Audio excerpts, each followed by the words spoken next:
किन्नर चुड़ैल। गोरखपुर नाम का एक गांव हुआ करता था। उस गांव में ज्यादा लोग नहीं रहते थे। उस गांव में एक गर्भवती विधवा औरत रहती थी।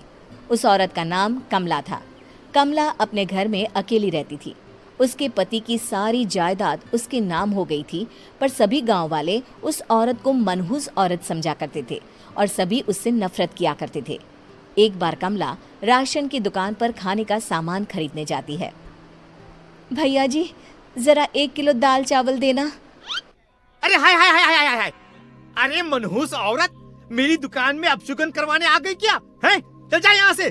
मैं कुछ नहीं देने वाला हूँ तुझे। भाग भाग यहाँ से, चल जा, निकल।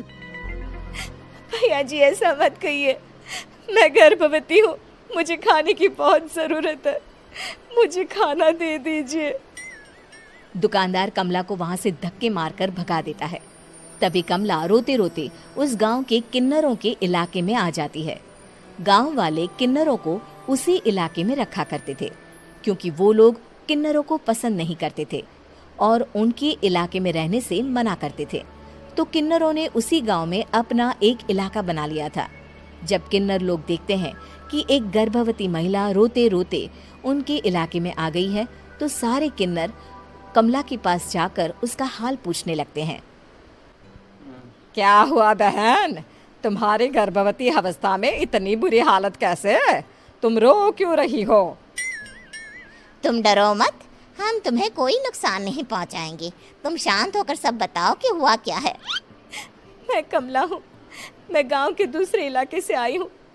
2 महीने पहले ही मेरे पति की मौत हुई है। मुझे गांव के लोग मनहूस मानते हैं, क्योंकि मैं विधवा हूँ और गर्भवती भी। वहाँ के लोग मुझे खाने के लिए कुछ बेचने के लिए भी तैयार नहीं, जिससे मेरा गुजारा नहीं हो रहा था।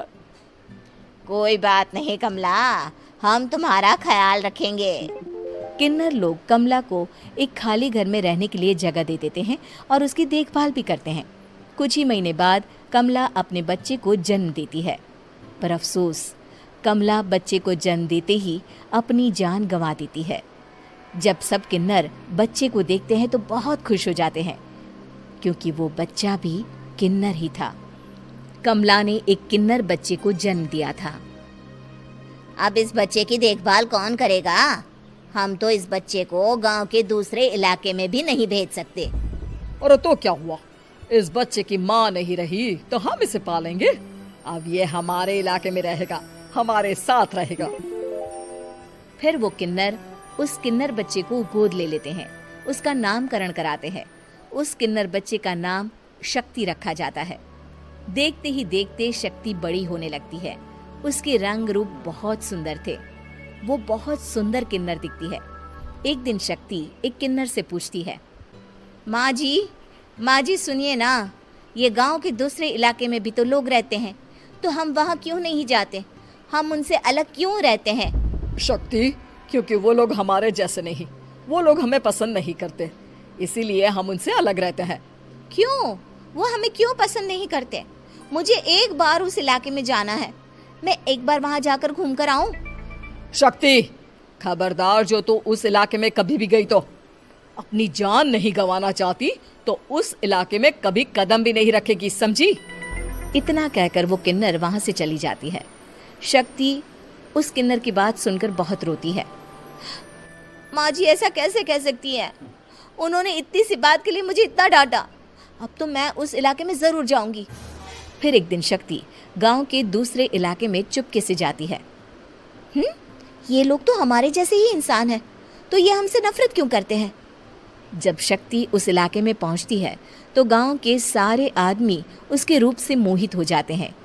वो लोग ये अंदाजा नहीं लगा पाते कि वो किन्नर है। शक्ति की सुंदरता देखकर सारे गांव वाले उसकी तारीफ करने लगते हैं। तभी गांव का चक्कर लगाने गांव के जमींदार का बेटा हर्ष वहां पहुंचता है। हर्ष भी दिखने में बहुत सुंदर होता है। जब हर्ष ने शक्ति को देखा तो वो भी उससे मोहित हो गया, और जब शक्ति की नजर हर्ष पर पड़ी तो वो हर्ष को देखकर मोहित हो गई। आपको पहले कभी इस गांव में देखा नहीं। इस गांव में आप नए हैं क्या?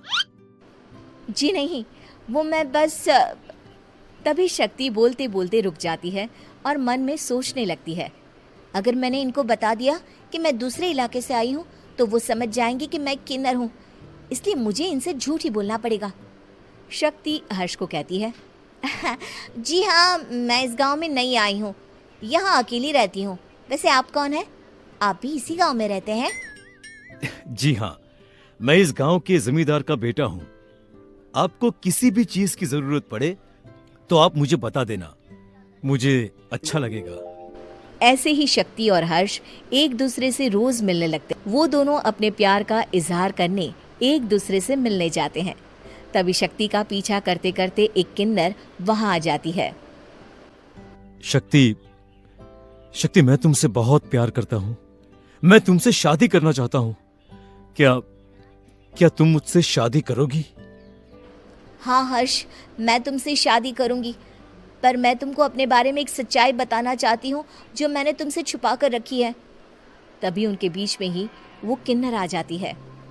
शक्ति, तेरी हिम्मत कैसे हुई ऐसा करने की? वो किन्नर शक्ति को खींचकर गांव के जमींदार के पास ले जाती है। हर्ष भी वहां शक्ति को बचाने के लिए पहुंच जाता है। जमींदार शक्ति और हर्ष के प्यार के बारे में सुनकर गुस्से में आ जाता है और शक्ति को गांव के बाहर निकालने की सजा देता है। शक्ति ये बात सहन नहीं कर पाती और कुएं में कूदकर अपनी जान दे देती है। जमींदार हर्ष की शादी गांव की एक लड़की से करवा देता है, पर हर्ष इस शादी से खुश नहीं होता। शक्ति अपना बदला लेने के लिए मरने के बाद किन्नर चुड़ैल बन जाती है। अब मैं इन गांव वालों को नहीं छोड़ूंगी, अब इनसे मैं अपने प्यार का बदला लूंगी। किन्नर चुड़ैल गांव वालों को परेशान करना शुरू कर देती है। एक बार वो रात को गांव के खेतों में पहुंच जाती है और वहां आग लगा देती है। सारी फसल जल के राख हो जाती है। जब एक आदमी रात को उठकर देखता है कि खेत में आग लग गई है तो वो वहां पहुंच जाता है। वो देखता है कि खेतों के बीचों बीच एक किन्नर चुड़ैल खड़ी है और वहां खड़े होकर ताली बजा रही है। गांव वाला किन्नर चुड़ैल को देखकर बेहोश हो जाता है। जब सुबह उस आदमी को होश आता है तो वो सीधा जमींदार के पास जाता है। अरे जमींदार साहब, अरे वो किन्नर चुड़ैल ने मेरी सारी फसल जला दी। अब मैं क्या करूंगा? क्या होगा मेरा? जमींदार चुड़ैल किन्नर का नाम सुनते ही सब कुछ समझ जाता है। अब वो बहुत डर जाता है। उसी रात को जब जमींदार डर के मारे अपने कमरे में सो नहीं पाता, तभी वहां अचानक से किन्नर चुड़ैल आ जाती है। किन्नर चुड़ैल जोर जोर से जमींदार के आगे खड़ी होकर हंसने लगती है और ताली बजाने लगती है। जमींदार उस डरावनी किन्नर चुड़ैल को देखकर बहुत डर जाता है। तूने मेरे साथ बहुत बुरा किया, अब मैं तुझे जान से मार दूंगी। नहीं नहीं नहीं नहीं नहीं, मुझे माफ कर दो, मुझे मत मारो। मैं कभी ऐसा दोबारा नहीं करूंगा। अब तुम जो बोलोगी वही मैं करूंगा। ठीक है, मैं चाहती हूँ कि किन्नर इलाका गांव के इलाके से जुड़े और गांव का कोई भी आदमी किन्नर समाज से द्वेष ना करे, उससे नफरत ना करे, नहीं तो मैं सारे गांव को मार दूंगी। और तुम गांव में एक नया कानून बनाओ कि अगर किसी ने भी किन्नर समाज को हानि पहुंचाने की कोशिश भी करी या इनसे भेदभाव करने की भी कोशिश करी तो उनको कड़ी से कड़ी सजा मिलेगी। हाँ हाँ हाँ हाँ, मैं ऐसा ही करूंगा। तुम जो बोलोगी वो मैं करूंगा, पर मुझे जाने दो प्लीज। तब वो किन्नर चुड़ैल वहां से चली जाती है। गांव का जमींदार किन्नर चुड़ैल का कहा मानते हुए दोनों इलाकों को एक कर देता है और नया कानून भी लागू कर देता है। तब से वहां किन्नर समाज और बाकी गांव वाले शांतिपूर्वक रहने लगते हैं।